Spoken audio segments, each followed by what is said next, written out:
ఏదైనా మీ దగ్గర ఏదైనా ఫ్రాడ్ జరిగితే నంబర్ ఎంత?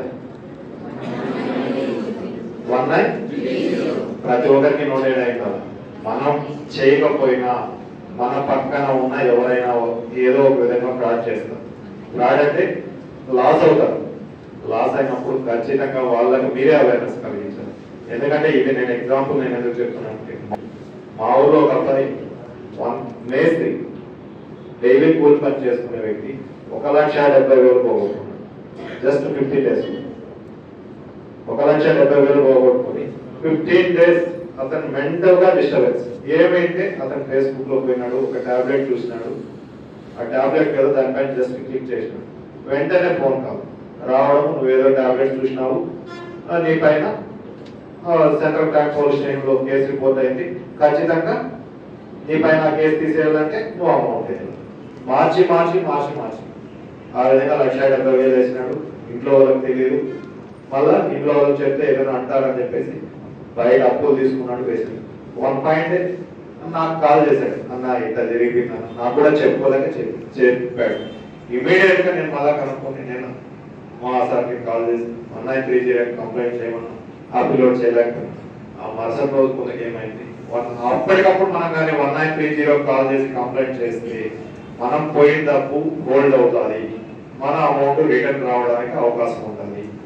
ఇది గుర్తుపెట్టుకోవాలి ప్రతి ఒక్కరు కూడా. 1,70,000 మళ్ళా మరుసటి రోజు ఇమీడియట్ గా పిల్లోని సైబర్ సెల్కి రమ్మని చెప్పాను. వచ్చిన తర్వాత 1,14,000 హోల్డ్ ఉన్నారు. ఏదో ఒక రోజుకైతే వస్తారు.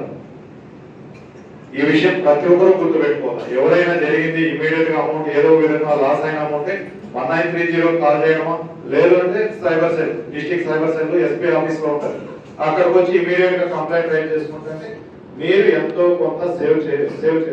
ఈ సోషల్ మీడియా గురించి మీ చేతిలో ఫోన్ ఉంది అంటే మీరు ఆడించుకోవాలి. మంచిగా ఉపయోగిస్తే బాగుంటుంది, చెడుకు ఉపయోగించినారంటే ఇబ్బంది పడతారు. ఎందుకంటే వన్స్ మీరు ఫోన్ లో ఏ వీడియో కాల్ కానీ వాట్సాప్ కాల్ కానీ అనుకుంటూ ఉంటారు, వాట్సాప్ కాల్ చేస్తే నేను ఎవరికి ఇది కాను, వీడియో కాల్ చేస్తే వాట్సాప్ కదా దాన్ని డిలీట్ చేసేసాను. ఈ ఫోన్ ఒక చేతిలో ఉంది అంటే ప్రతి డేటా రికార్డ్ అవుతుంది. మీరు చేసే వీడియో కాల్స్ కూడా రికార్డ్ అవుతుంది, వాయిస్ కాల్ కూడా రికార్డ్ అవుతుంది. కాకపోతే దాంట్లో ఏమిటంటే క్షణంగా మనకు కావాలంటే రాదు డేటా.